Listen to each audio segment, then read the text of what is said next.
நாகை பழைய பேருந்து நிலையம் அருகே உள்ள தூய பேதுரு ஆலயம் கிபி 1774 ஆண்டு கட்டப்பட்டது. சுண்ணாம்பு கற்களால் பிரம்மாண்ட தூண்கள் அமைக்கப்பட்டு கட்டப்பட்ட இந்த ஆலயம் மழைநீர் உட்புகுதல், புயல் பாதிப்பு என பல்வேறு பேரிடர்கள் காரணமாக நாளுக்கு நாள் சேதமடைந்து வந்தது. சேதமடைந்து சுவர்களில் விரிசல் ஏற்பட்டு காணப்பட்டதை பார்த்த தன்னார்வலர்கள் ஆலயத்தை புனரமைக்க முடிவு செய்தனர். அதனைத் தொடர்ந்து கடந்த ஒரு வருட காலமாக பேராலயம் புனரமைக்கும் பணிகள் நடந்து வந்தது. அதன்படி பழமை அழியாமல் ஆலயத்தின் உட்புறம் முழுவதும் தேக்கு மரங்களால் கலைநுட்பங்களால் செதுக்கி புனரமைப்பு பணிகள் நடந்து வருகின்றது. சமூக நல்லிணக்க பூமியான நாகை மாவட்டத்தை சேர்ந்த அனைத்து தரப்பு மக்களின் பங்களிப்போடு சுமார் 75 லட்சம் ரூபாய் மதிப்பீட்டில் நடைபெறும் புனரமைப்பு பணிகளை பலரும் வியப்போடு பார்வையிட்டு வருகின்றனர். திண்டுக்கல் மாவட்டம் சின்னாலப்பட்டி அருகே வெள்ளூர் சோலை நகர் பகுதியில் உள்ள தங்கையா என்பவரது தோட்டத்தில் உள்ள 80 அடி ஆழமுள்ள தண்ணீர் இல்லாத கிணற்றில் அதே பகுதியைச் சேர்ந்த கூலி தொழிலாளி கணேசன் என்பவர் நேற்று இரவு மதுபோதையில் தவறி விழுந்ததாக கூறப்படுகின்றது. இதுகுறித்து தகவல் அறிந்து சம்பவ இடத்திற்கு வந்த தீயணைப்புத் துறையினர் கிணற்றில் இறங்கி கணேசனின் உடலை வலை மூலம் மீட்டு அம்பத்தூர் காவல் நிலைய போலீசாரிடம் ஒப்படைத்தனர். இதனைத் தொடர்ந்து போலீசார் உடலை கைப்பற்றி திண்டுக்கல் அரசு மருத்துவக் கல்லூரி மருத்துவமனைக்கு பிரேத பரிசோதனைக்காக அனுப்பி வைத்து அவரது இறப்பு குறித்து வழக்கு பதிவு செய்து விசாரணை நடத்தி வருகின்றனர். மயிலாடுதுறை மாவட்டம் சீர்காழி அருகே வருஷப்பத்து கிராமத்தை சேர்ந்தவர் கணேஷ். இவர் வீட்டு உபயோகப் பொருட்களை பழுது பார்க்கும் வேலை பார்த்து வந்தார். இந்நிலையில் கடந்த 19ஆம் தேதி இரவு அரசு மதுபான கடையில் மதுபானம் வாங்கிக் கொண்டு வீட்டிற்கு வந்து தனது மைத்துனர் மணிகண்டனுடன் மது அருந்தியுள்ளார். அப்போது இருவருக்கும் வயிற்றுப்போக்கு ஏற்பட்டு வீட்டிலேயே மயங்கி விழுந்துள்ளனர். இதனைக் கண்டு அதிர்ச்சி அடைந்த அவரது உறவினர்கள் இருவரையும் மீட்டு சிதம்பரம் அரசு மருத்துவமனைக்கு மேல் சிகிச்சைக்காக அனுப்பி வைத்தனர். அங்கு இருவரும் தீவிர சிகிச்சை பெற்று வந்த நிலையில் கணேஷ் சிகிச்சை பலனின்றி உயிரிழந்தார். மேலும் மணிகண்டன் உயிருக்கு ஆபத்தான நிலையில் சிகிச்சை பெற்று வருகிறார். இதுகுறித்து தகவல் அறிந்த சீர்காழி போலீசார் அவர் அருந்திய மதுபானம் பாட்டிலை கைப்பற்றி விசாரணை மேற்கொண்டு வருகின்றனர். கடந்த 2015ஆம் ஆண்டு சிவகங்கையைச் சேர்ந்த சிறுமியை பல்வேறு நபர்கள் பாலியல் வன்கொடுமை செய்ததாக சிவகங்கை அனைத்து மகளிர் காவல் நிலையத்தில் வழக்கு பதிவு செய்யப்பட்டது. அதன் பின்னர் வழக்கு சிபிசிஐடி போலீசாருக்கு மாற்றப்பட்டு விசாரணை நடைபெற்று வந்த நிலையில் குற்றம் சாட்டப்பட்ட 8 பேரில் 2 பேர் உயிரிழந்து விட்டனர். இந்நிலையில் சிவகங்கை போஸ்கோ நீதிமன்றத்தில் நடைபெற்ற இவ்வழக்கை விசாரித்த நீதிபதி சரத்ராஜ் குற்றம் சாட்டப்பட்ட 6 பேரில் 4 பேர் மீதான குற்றச்சாட்டினை சிபிசிஐடி போலீசார் நிரூபிக்கப்படாததால் அவர்களை விடுதலை செய்து இவ்வழக்கில் முதல் மற்றும் 6வது குற்றவாளியான சிறுமியின் உறவினர்கள் அரவிந்த் மற்றும் செல்விக்கு தலா 10 ஆண்டுகள் சிறை தண்டனை விதித்து தீர்ப்பளித்தார். மேலும் பாதிக்கப்பட்ட சிறுமிக்கு குற்றவாளிகள் ரூபாய் 26,500 இழப்பீடாகவும் தமிழக அரசு ரூபாய் 7 லட்சம் இழப்பீடாகவும் வழங்க வேண்டும் என்றும் உத்தரவிட்டார். தேனி மாவட்டம் பெரியகுளம் சுதந்திர வீதியில் கடந்த ஒரு மாத காலமாக பாதாள சாக்கடை கழிவுநீர் வெளியேறி தெருக்களில் செல்வதால் தொற்றுநோய் ஏற்படும் அபாயம் ஏற்பட்டுள்ளதாக அப்பகுதி மக்கள் குற்றம் சாட்டினர். மேலும் இதுகுறித்து நகராட்சி அலுவலகத்தில் முறையிட்டும் இதுவரை சரி செய்யாததால் அப்பகுதி மக்கள் சாலை மறியலில் ஈடுபட்டனர். தொடர்ந்து பாதாள சாக்கடை கழிவுநீர் செல்வதை தடுத்து நிறுத்தும் வரை சாலை மறியல் போராட்டத்தை விட்டு கலைந்து செல்ல மாட்டோம் என அப்பகுதி பொதுமக்கள் தெரிவித்துள்ளனர். பொதுமக்களின் சாலை மறியல் போராட்டத்தால் அப்பகுதியில் பரபரப்பு ஏற்பட்டது. அரசு பேருந்துகளின் நடைமுறைகளுக்கு மாறாக போக்குவரத்து காவலர்கள் அபராதம் விதிக்கும் போக்கினை கண்டித்தும் பொதுமக்கள் சேவையை தடுத்திடும் அபராதத்தை கைவிட காவல்துறைக்கு தமிழக அரசு அறிவுரை வழங்கிட வலியுறுத்தியும் திருச்சி மாவட்டம் மணப்பாறை பேருந்து நிலையம் எதிரே ஏஐடியூசி சிஐடியு ஏடிபி சார்பில் ஆர்ப்பாட்டம் நடைபெற்றது. இந்த ஆர்ப்பாட்டத்திற்கு ஏஐடியூசி பொதுச் செயலாளர் சுந்தர்ராஜ் தலைமையில் நடைபெற்ற இந்த ஆர்ப்பாட்டத்தில் சிஐடியு மண்டல துணை செயலாளர் முருகேசன், ஏடிபி துணைத் தலைவர் பாண்டியன், விவசாயிகள் சங்க மாநில துணை செயலாளர் இந்திரஜித், ஏஐடியூசி சம்மேளன துணை பொதுச் செயலாளர் சுப்பிரமணியன் உள்ளிட்ட பலர் கலந்து கொண்டனர். திருப்பூர் மாவட்டம் தாராபுரத்தை அடுத்துள்ள தேர்ப்பட்டி பகுதியைச் சேர்ந்தவர் சிவக்குமார். இவருக்கு திருமணமாகி மனைவி மற்றும் ஒரு மகள், ஒரு மகன் உள்ளனர். இவர் அதே பகுதியைச் சேர்ந்த விதவை பெண்ணுடன் தகாத உறவில் இருந்து வந்ததாக கூறப்படுகின்றது. இவர் விதவை பெண்ணின் மகளான கல்லூரியில் 1ஆம் ஆண்டு படிக்கும் 17 வயது சிறுமியை ஆசை வார்த்தை கூறி பாலியல் சீண்டலில் ஈடுபட்டு வந்துள்ளார். இந்நிலையில் சிறுமியின் உடலில் மாற்றம் தெரிய வர மருத்துவமனைக்கு அழைத்து சென்று பரிசோதனை செய்ததில் சிறுமி 3 மாதம் கர்ப்பமாக இருப்பது தெரிய வந்தது. பின்னர் சிறுமியிடம் விசாரணை மேற்கொண்டதில் சிவக்குமார் சிறுமியை ஏமாற்றி பாலியல் வன்கொடுமை செய்தது தெரிய வந்தது. இதனையடுத்து அனைத்து மகளிர் போலீசார் சிவக்குமாரை கைது செய்து நீதிமன்றத்தில் ஆஜர்படுத்தி சிறையில் அடைத்தனர்.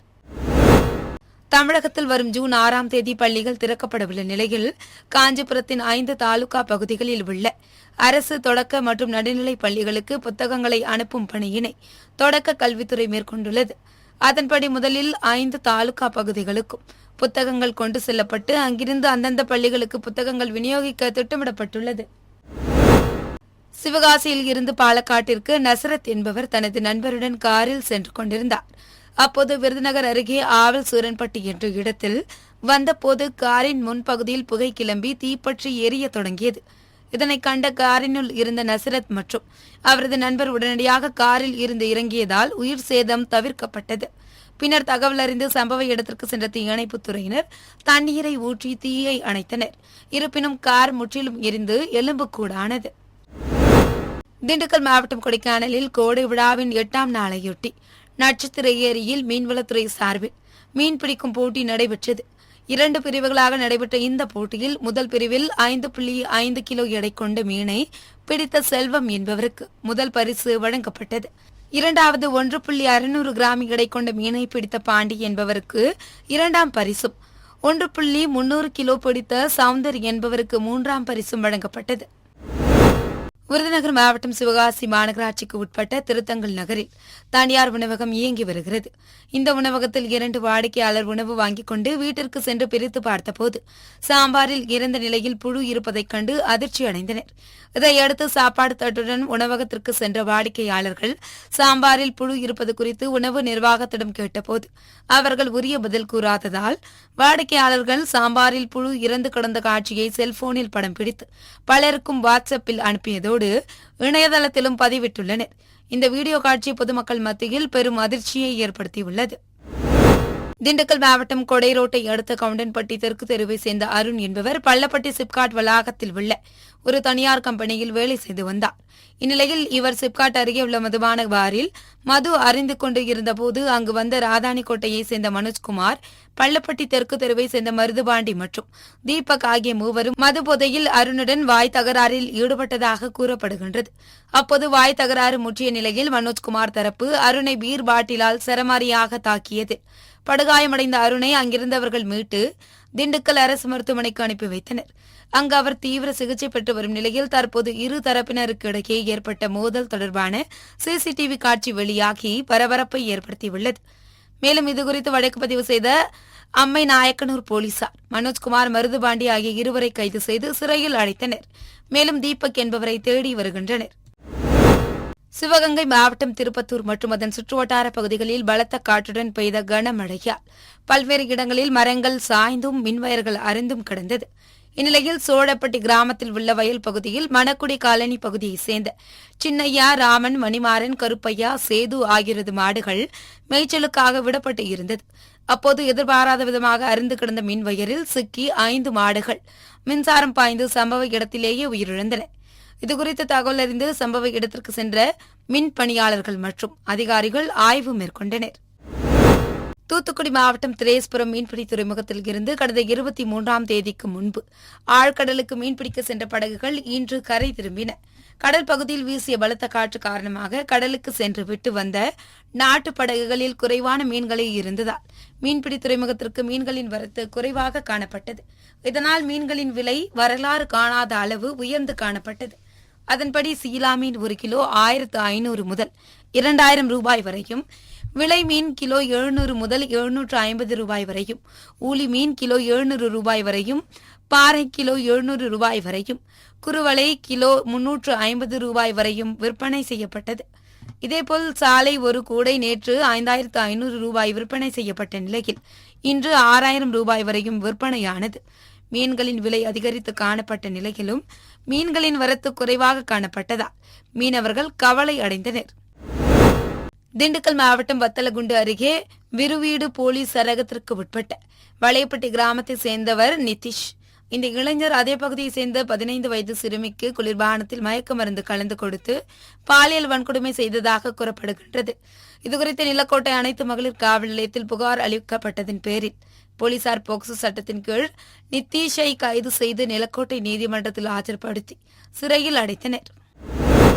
திருப்பூர் மாவட்டம் அவிநாசி அருகே வலசபாளையம் என்ற இடத்தில் கர்நாடகா பதிவெண் கொண்ட ஒரு கார் டயர் வெடித்து தாறுமாறாக ஓடி விபத்துக்கு உள்ளானது. மேலும் அந்த காருக்கு பின்னால் வந்து கொண்டிருந்த பேருந்து காரின் மீது மோதியது. இதனைத் தொடர்ந்து அந்த பேருந்திற்கு பின்னால் வந்து கொண்டிருந்த மற்றொரு கார் பேருந்தின் மீது மோதியது. அடுத்தடுத்து நடந்த இந்த விபத்தால் வாகனங்கள் செல்ல முடியாத நிலை ஏற்பட்டதைத் தொடர்ந்து போலீசார் அங்கு சென்று பார்த்தபோது அந்த காரில் பயணம் செய்த அனைத்து நபர்களும் தப்பி ஓடிவிட்டனர். பின்னர் விபத்துக்குள்ளான 2 கார்களையும் பார்த்தபோது குட்கா பாக்கெட்டுகள் மூட்டை மூட்டையாக இருப்பது தெரிய வந்தது. இதனையடுத்து அவற்றை பறிமுதல் செய்த போலீசார் விசாரணை மேற்கொண்டு வருகின்றனர். மயிலாடுதுறை தாலுகா காலி கிராமத்தில் அரசு வட்டார தலைமை ஆரம்ப சுகாதார நிலையம் இயங்கி வருகின்றது. தினசரி 200 புறநோயாளிகள் வரை வந்து செல்லும் இந்த ஆரம்ப சுகாதார நிலையத்திற்கு தேசிய தர உறுதி சான்று அளிப்பதற்கான ஆய்வு மேற்கொள்ளப்பட்டது.